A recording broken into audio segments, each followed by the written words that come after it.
This episode of the Golf Gambling Podcast on the Sports Gambling Podcast Network is brought to you by Hall of Fame Bets, the sports betting research platform for parlays, player props, and game lines. Download the Hall of Fame Bets app or visit hofbets.com. Use code SGPN to get 50% off your first month and start making smarter bets today. And we're also brought to you by the SGPN app. The SGPN app is completely free to download and home of all of your favorite SGPN podcasts, contests, and picks. Just type SGPN into your app store today to download America's #1 DGen app. All right, DJs, welcome back. It's your boy, Boston Capper, with the God of Golf himself, Steve Schirmer. Sorry for everybody, we didn't have a show last week. My daughter and her boyfriend decided to have drama. I had to go pick her up. And yeah, so that ruined the show. I was literally sitting right here looking at Steve, and I got the phone call. It was fun. Yeah, I was wondering if you were going to address that in the show. I literally logged on, and you were mid-conversation with someone, and I thought you were talking to me at first. I was like, what are you talking about? But no, I'm glad that you were a good dad and took care of that, and that you're not in jail. And I was actually, I was talking to my wife afterwards, and she's like, well, what happened? I'm like, well, I didn't see anything in the newspaper about a missing teenager in the St. John's area, so I assume it worked out. That's right. So, but I'm glad you finally decided to join us tonight to go over NFL picks. Yes. I went 500 last week, but the tees hit, so Shocker. There you go. There you go. But I like the board this week. I think that for the first time in a couple of weeks, I actually like it. Despite the fact that we were talking about this project is complete garbage. Mm-hmm. So it feels like you should be like, all right, well, it's a bit hard to pick a side. But yeah, I kind of like what I got going this week. How about you? I like it, except I grabbed my wrong sheet. So I'm going to have to pull it back up. But yeah, I do like the board. There was like 7 games that I had written down just because if you overlap, I wanted to have something else available. So I'm going to write these down as we keep talking. There you go. Well, before we get to the wrong sheet, that's how old I am. I have multiple sheets of tape in my pants pockets at all times. Did you accidentally pull out the Valspar sheet from a couple months ago? No, this was whenever the Ravens were favored by 7 over the Rams. The Jets were 6.5. The Vikings were 3-point favorites over the Raiders. Oh, that was last week. So funny. I was also on the Vikings over the Raiders and pushed. Yep. The Ravens were my lock. That wasn't great. Yep. But, that was my number 4 pick. My number 2 pick was the Vikings. 5 was the Jets. 2 was the Titans. 3 was the Giants. So I went 1, 2, 3. It doesn't matter. So you did good. I went 3-1-1. All right. Well, there you go. So the star of the show is back, guys. So listen to Capper and not me. So, well, before we get to our 5 picks of the week, I feel like we should address our 2 teams because we're all right. I think both of us are definitely have different feelings about them right now. No, I bet. I bet you're stoked. Let's start with you first. Yeah. You, despite the fact that they beat up on our producer's team, was not happy. No, with the outcome of Thursday. Fucking terrible. No. The worst. Like it's so dumb. Like if we have no shot at doing anything. There is no value to winning. 0. There is 0 value to winning. Don't fuck up the draft pick. Thank God everybody else sucked and we didn't lose the spot. But I know we're gonna beat the Jets at the end of the year just because it's gonna like push us out of the top 2 quarterbacks. We're going to take some fat fuck from Nebraska to play God, and I'm going to be fucking losing my goddamn mind. And I just know exactly how it's going to play out. And then you get this report coming out that Belichick's done after the end of the season. Oh, well, no shit. Water's also wet. And then the fucking reporter starts walking it back. And that terrifies me. Are we going to have another year of Bill? I don't want him picking the next quarterback. Ever. I don't want him touching it. Bill the coach is way better than Bill the GM. Bill the GM has fucking put this franchise where it's at, and it's not in a good spot. What would you rather have? Another year of Bill Belichick or another year of Jay Monahan at the helm of the PGA Tour? Oh, yeah, that's a good one. We'll get to that maybe next week. Huh, dude, that's a really tough question. Mm-hmm.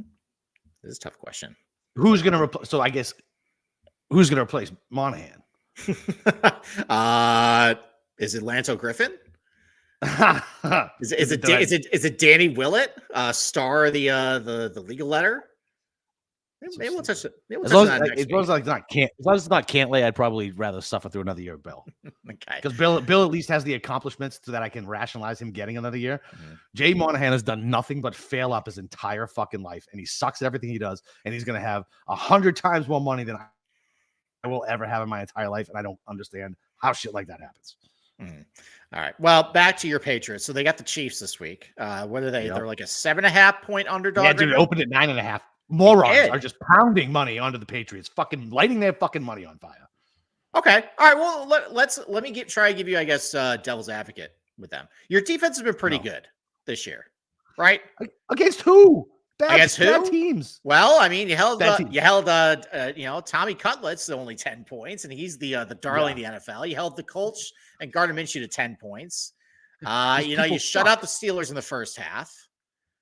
And look, it's not like the Chiefs have been lighting the world on fire. And we scored no points in the second half. We didn't score a single point in the second half. Bailey Zappi blows. I don't know what that first fucking half was. He sucks. Like, the second half is what he really is. Like, it's not the first half. So you don't think you can get to like 13 points? No, because I have doubts the Chiefs can get over 20 at this point based on what they're putting on paper. Yeah, I mean, I get that, but like, yeah, I mean, by the hook, take it to 7. It should be in everybody's fucking teasers. Okay. I probably agree with that. We'll do a tease at the end. But I think you're shortchanging them a little bit in order to cover a big number. And, I mean, I know you think that Bill Belichick has one foot in the grave. I tend to agree with that. But you don't think he's going to have the troops fired up to play the Chiefs? Like, they're basically one of the biggest games of the Patriots over the last, like, decade or so. I know it's taken a big hit, but. It's taking a huge hit. It was a big game when it was Brady versus Mahomes. Okay. Fucking all right. So you're taking you're taking the Chiefs with the points, then. Yes, absolutely. Is that part of your 5 this week? No, I'm not that confident in it. Okay, of course. All right. Of course, fucking Michael Mayer misses the first touchdown by a foot, and then who was that? Zamir? What the hell's his name? Zamir White. Yeah, fucking 5-1. All right. Well, why don't we take a break and then we'll talk about my team, where I'm actually surprisingly a lot more optimistic right now than I was a couple weeks ago. As you should be. Mm-hmm. As you should be, dude. It's a hilarious story. I'm assuming you saw his agent, and then Ryan. I did. We'll take a break. We'll take a break first, and then we'll talk about all that. All right. So Underdog Fantasy. I gotta pause it. The dogs are going nuts. So Underdog Fantasy has a way to play alongside your favorite fantasy players all season long: NFL, NBA, NHL, college basketball, and college football. Simply pick higher or lower on your favorite players' fantasy stats and cash in. And I know you wanted to talk about a couple different Underdog higher or lowers, right? Yes, I did. So one I really like in particular, and we'll talk about this team a little bit. I really like Sam Laporta props this week for reasons I will explain later on. I just have a soft spot for this dude for whatever reason. He's on multiple fantasy teams. You can get higher than half a receiving touchdown for spicy 1.5 times, 1.5x there, or higher 46.5 receiving yards. They are playing the Broncos, who absolutely stink covering the tight end this year. So that is definitely what I'll be looking for. So why don't we fire up for you on Underdog Fantasy? Let me pull up one from the Patriots game. So let's see. Let's go to watching paint dry. Watching paint dry. Yeah, maybe. Okay. All right. Let's go with where's your Patriots? Okay. Bailey Zappi, higher or lower than 191.5 passing yards? Under. Oh, okay. Lower. Sorry, lower. Okay. How about Devontae Parker? Higher than half a receiving touchdown. It is spicy for 3x. Lower. That's because he doesn't catch touchdowns. Lower. Okay, well, lower's not even an option. How about Hunter Henry? Higher or lower than 26.5 receiving yards? I'll go higher on that one. Okay. How about your field goal kicker, Chad Ryland? I've never even heard of this guy. He stinks. Under. It could be a half a field goal. Stinks. Under. Okay, so higher or lower 4.5 kicking points. Oh wait, no, lower. Oh my goodness. Dude, he's horrible. All right, so that's so you don't think he okay. All right. Well, he's 50% on field goals this year. He's 50%. He misses extra points and he's 50% for field goals. It's terrible. I'm reading over that list of names. Maybe can I have Cam just scrub me defending the Patriots over a couple of minutes? Please, exactly. God. Thank you. Thank you. How is it possible your roster is that bad? I mean, I did watch them in person. I did call a game, for God's sakes. Well, you watched them. Yeah. What's up with the Giants? And they're good, man. Listen, I'm one for tanking. Oh, yeah. Properly tanking. And that was me about a month ago. But as a suffering Giants fan for the better part of a decade at this point, we haven't had a lot of really fun stories to root for. And this is our version of Jeremy Lin at this point. Okay. Where Insanity, baby. where this guy who we know he's not talented. Like all the chatter right now that he could be like the starting quarterback next year. Like, stop it. Let's pump the brakes. But it's just a feel-good story. It's an underdog story in New York, obviously, that always plays really well. Like his family is going to get the blocky treatment at some point. Like they're probably going to get commercials, reality show, and it's going to end up jumping the shark. Yeah. But I'm getting similar vibes to when, I was listening to the Shotgun Star podcast this week, and they were talking about when Blocky actually emerged at the PGA Championship. And in the moment, it was really cool. And right now, we don't get a lot of these opportunities in sports. We're just in the moment right now, a feel-good story. Like watching his dad just be legitimately proud of his son in the stands, saying cool. Just cheering for him. The agent, it just completely over the top. It's great. He's a mask guy. What's that? The agent's a mask guy. He's a mask. He's a what guy? He's a masshole. He's from Massachusetts. Oh, masshole. Okay. Yeah. All right. That makes sense. So do I care about the fact that we no longer have probably a shot at Caleb Williams or Drake May? I mean, it sucks a little bit, but I think the bigger point, though, is DeVito was not allowed to throw a pass a month ago against the Jets. I know. And Brian Daboll has taken him and figured out what he's good at. And the offense now looks passable. And the fact that he can take Tommy fucking DeVito and make him look like a slightly below average quarterback in the NFL, which today, compared to other NFLs, I don't think he's slightly below average. I think he's average. I mean, well, that's the thing. Like, it's the quarterback play in the NFL has been so bad this year. The fact that he looks average it shows how good of a coach Daboll is. And as long as he has a guy who can look downfield and actually take shots, and we saw it in person when we called the Patriots game, him taking shots at Jalen Hyatt, that's something Daniel Jones didn't do. And that's the reason why it never worked. It's why it's never worked with Daniel Jones. The guy does not take shots downfield. Tyrod Taylor took shots downfield. Tommy DeVito takes shots downfield. And it gives me confidence that, you know what, if he can find a quarterback in the draft that might not have the highest accolades or the best physical prowess, but if he can just find one that matches what Daboll wants to do, which push the ball downfield, be aggressive. If we're picking 12, 13, I have confidence that whoever they pick can be passable. So, it's a great story. As far as this game, too, Giants are up to 6-point underdog.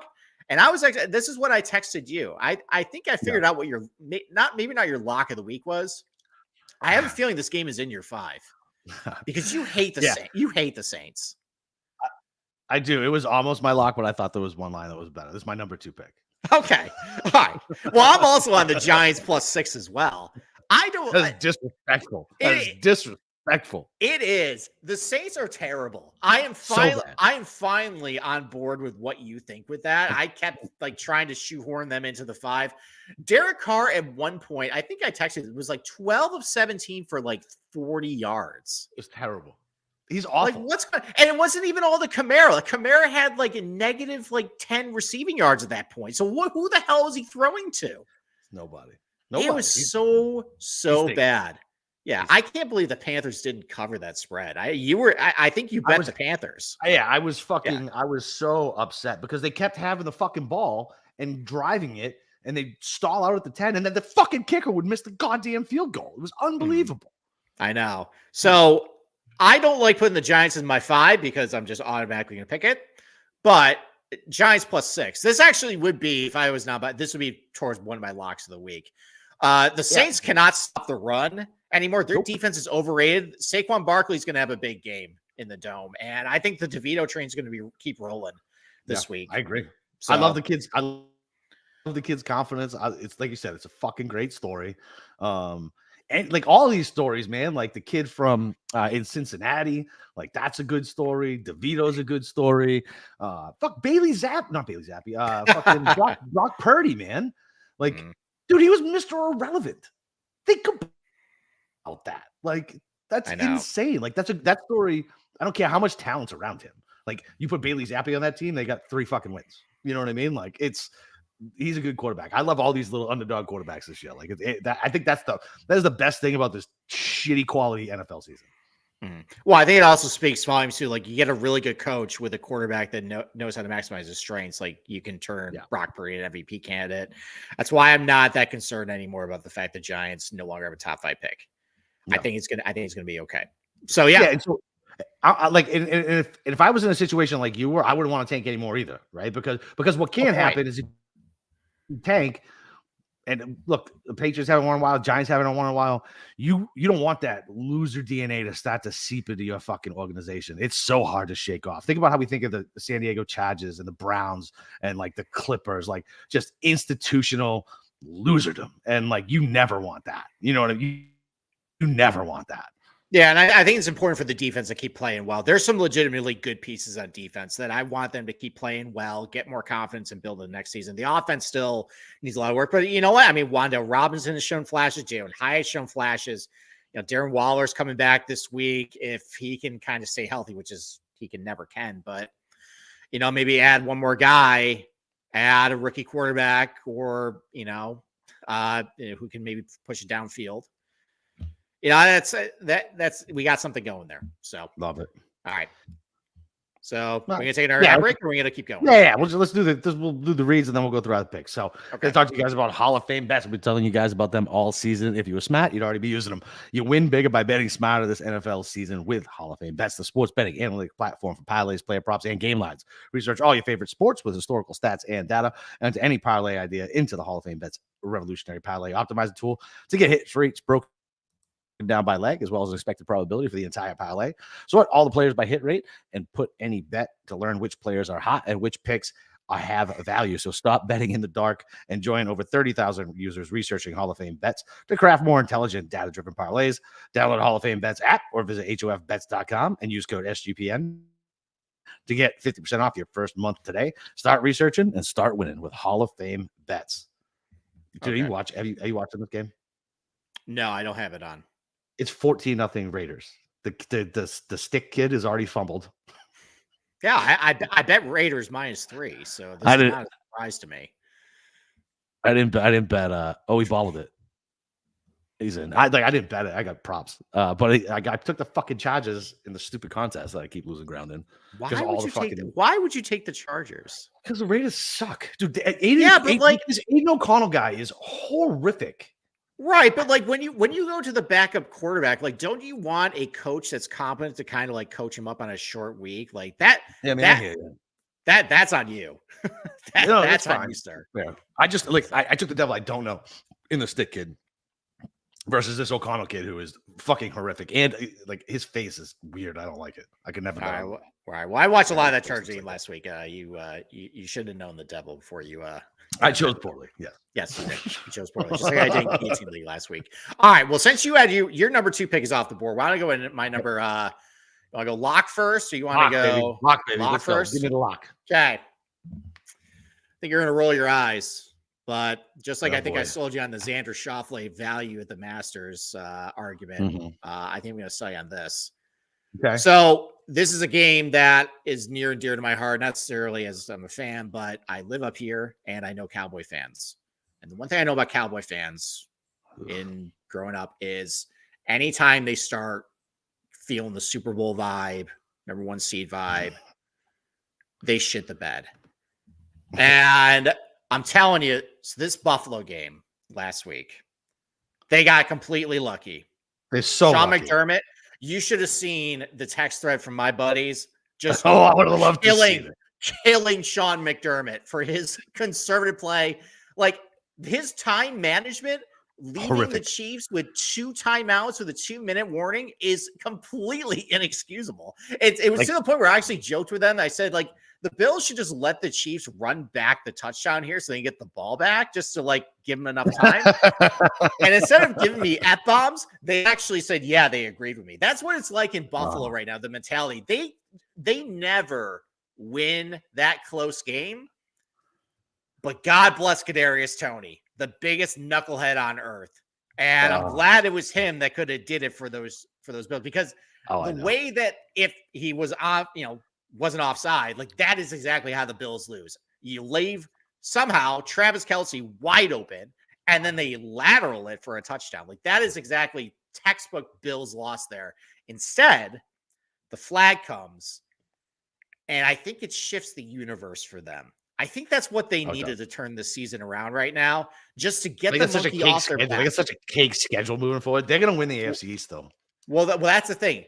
I think they just need to get the monkey off their back, saying, like, we finally got that game. We finally won that game. And now they can see the playoff. And every game is a must-win going forward. Buffalo -1.5. I don't trust this Cowboy team coming off a big game with Super Bowl aspirations right now, going outdoors. I know it's not going to be the worst weather in Buffalo, but I think that's actually going to help the Bills anyways if it's not terrible weather. Give me Buffalo -1.5. They're going to cover, they're going to win the game, and they're going to keep it rolling. Yeah, that's a game I can't get a beat on. Like, it's, I don't know. I understand what you're saying. It's a game I'm not going to bet because I don't trust the Cowboys and I don't trust the Bills. So it's one of those ones where, yeah, I'm just I'll leave that. I'll listen. I'll be on it in some way, but I won't be on a side. Okay. Yeah, this is just a gut call where I think this is how the game's going to go. I mean, the Bills did this a couple of years ago too. Like they're floundering in the midseason, and then they just started going on a run. It was after that Bucs game where they lost to Brady in the overtime, but like they finally actually played well, and they used that to kind of make a little run. I think they can do the same right now. I think they're going to make a nice run to the playoffs. Things are kind of breaking their way right now. Maybe the luck is kind of turning towards the Bills. Yeah, I mean, I can see it, right? I mean, I could definitely see it, but I can't get there, man. I just can't. Okay, all right. So what's your lock of the week then? Lock of the week. So I got it at 2.5. It moved to 3.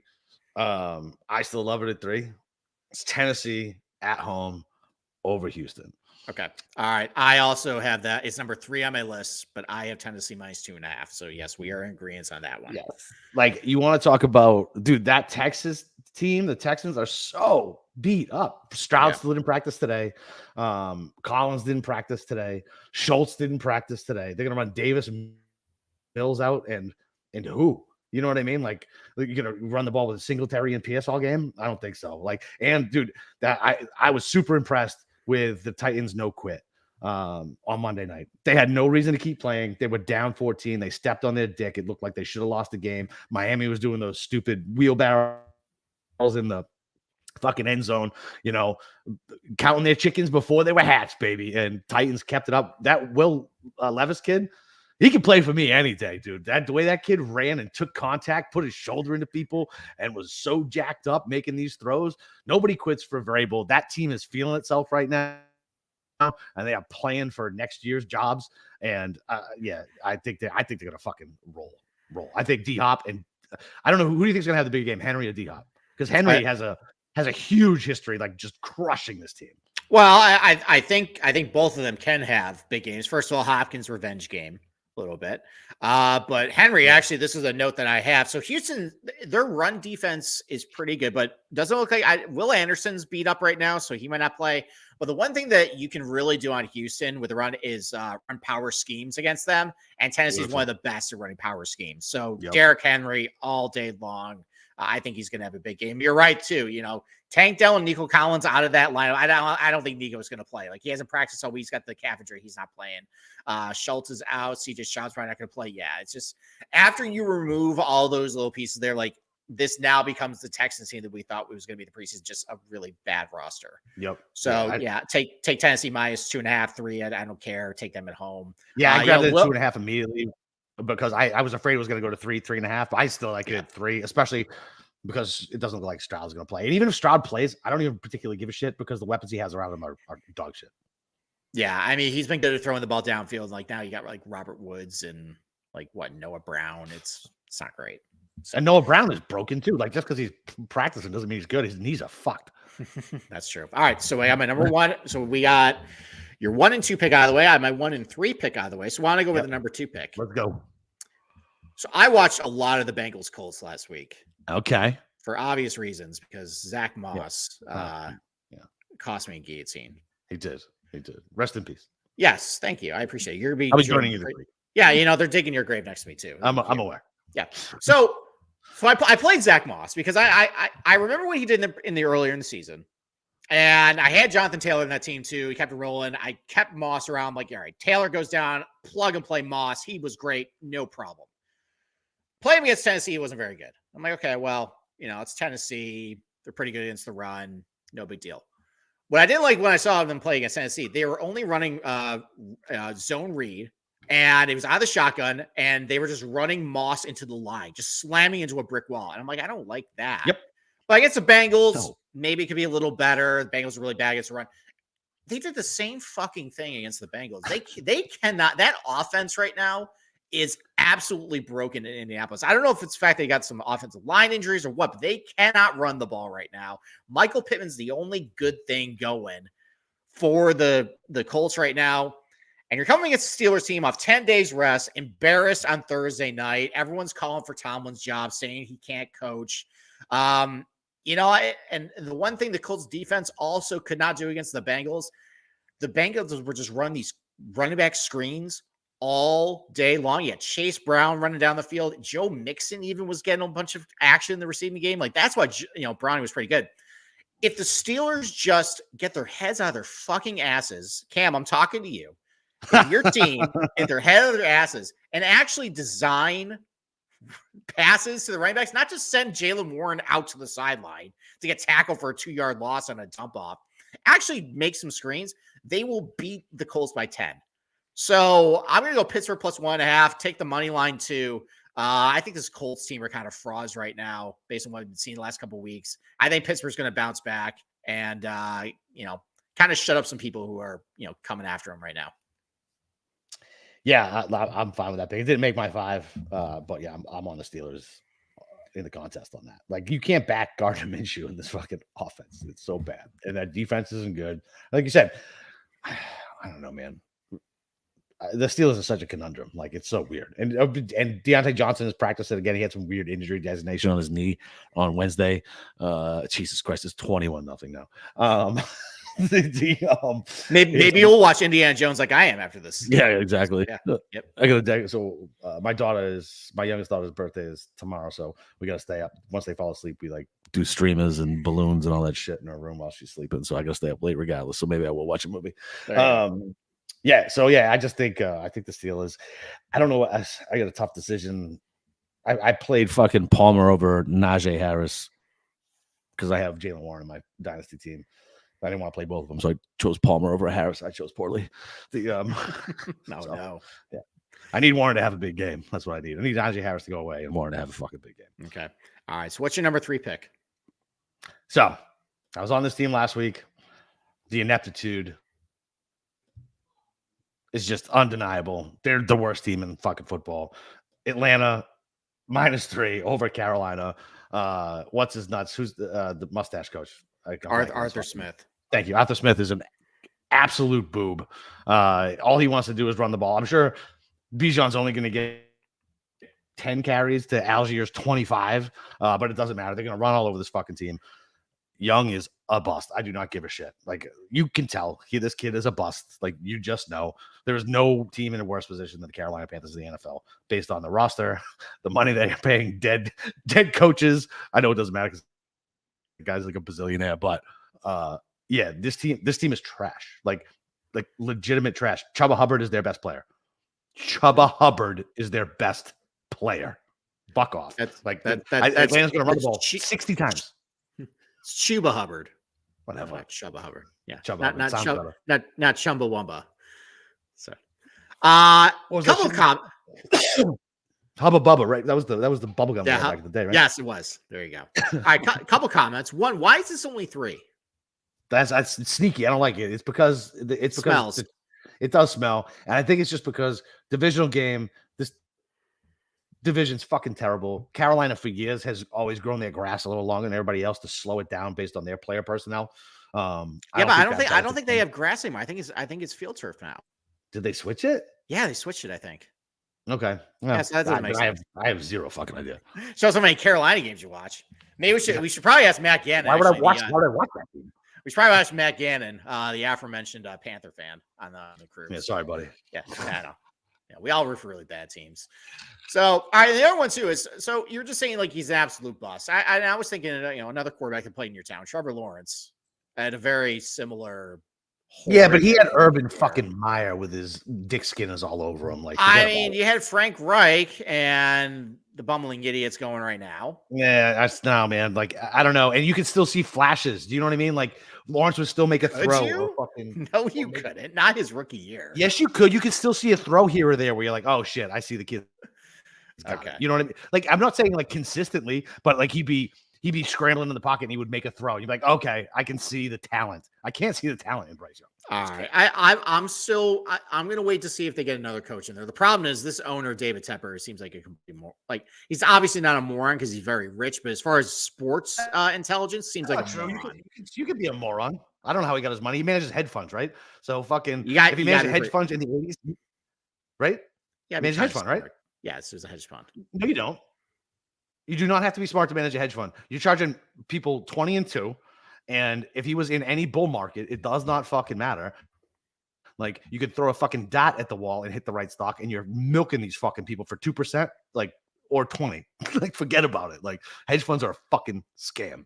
Anywho. Okay. All right. Well, we might be a moron then. So I don't know if they're going to make the right hire. Maybe it'll be terrible at football. Like, why are you meddling? Like, you're shit. You're good at finance. You don't understand what the middle linebacker is supposed to do in X coverage. So stop telling the coach what to do. Hey, because he's worked for Daniel Snyder and Jerry Jones, So, yeah, why not? All right. Well, my number 4 pick, this team's been bad last month. This has been a team that I think you and I have both taken and let us down a lot. I think this is just going to be a bounce back for them. Last week was a bad spot for them. You got Jared Goff going outdoors in Chicago, division game. Bears been playing a lot better than people give them credit for. Now you got the Broncos team coming in. Just, I feel like at an all-time high after beating up on this crap Charger team that's down 21-0 right now. And it's Easton Stick. And where all they can do is either throw a screen pass or throw it deep to Cortland Sutton. The defense is still kind of okay. You can still run on these guys. And I like Ben Johnson, like he's this hot offensive coordinator candidate for an NFL coach. He's got to realize right now, like, okay, why don't we take the gas a little bit off Jared Goff right now? We have 2 really talented running backs in David Montgomery and Jahmyr Gibbs. Let's just run them against the Broncos. I think on Saturday night, I think that Detroit's going to get back on track.